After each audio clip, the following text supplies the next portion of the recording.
Baba Ndinoshama Kwazvo kuti ndidaidzwe ndimi, ini ndakagara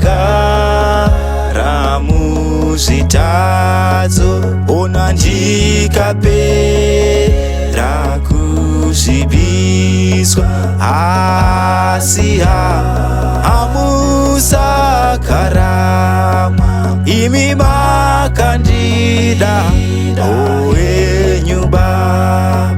O Baba kunakaikwe idzo namburiko idzo dzakai, ona iyo kunditsvaka ipo pasi pano, inini ndakaona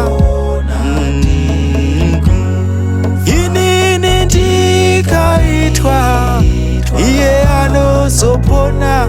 O tenzi ndinomutevera, imi kuti mune basa renyu, Jesu weiro ndingagona kuiona, iyo ndinofadzwa kuriita, ini handizodi mubai, ona iyo ndinodisa, ini kushandira Jesu wangu, imi chete tenziwa, asi ndinotsidza nasi uno okumutsvaka,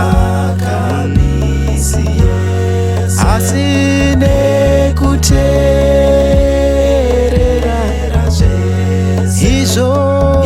izvo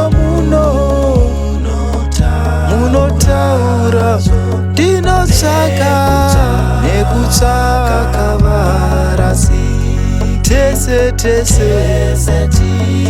tizogara nemi, ini Baba ndinoshamiswa kwazvo kuti inini ndidaidzweni, onai ndakagara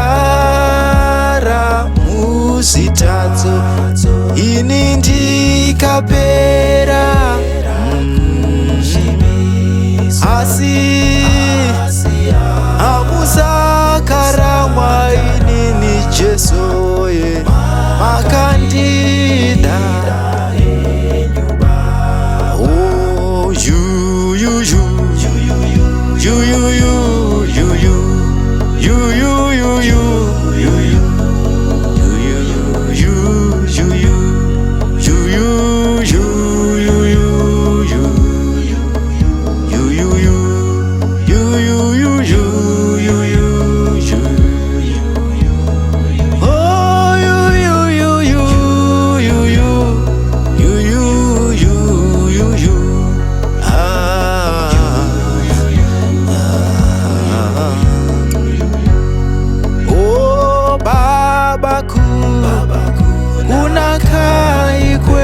Jesu namburiko tesemakai, inini kunditsvaka,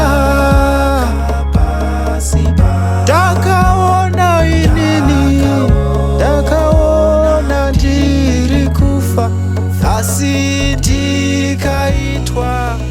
ndakaitwa ndopona nemi Jesu.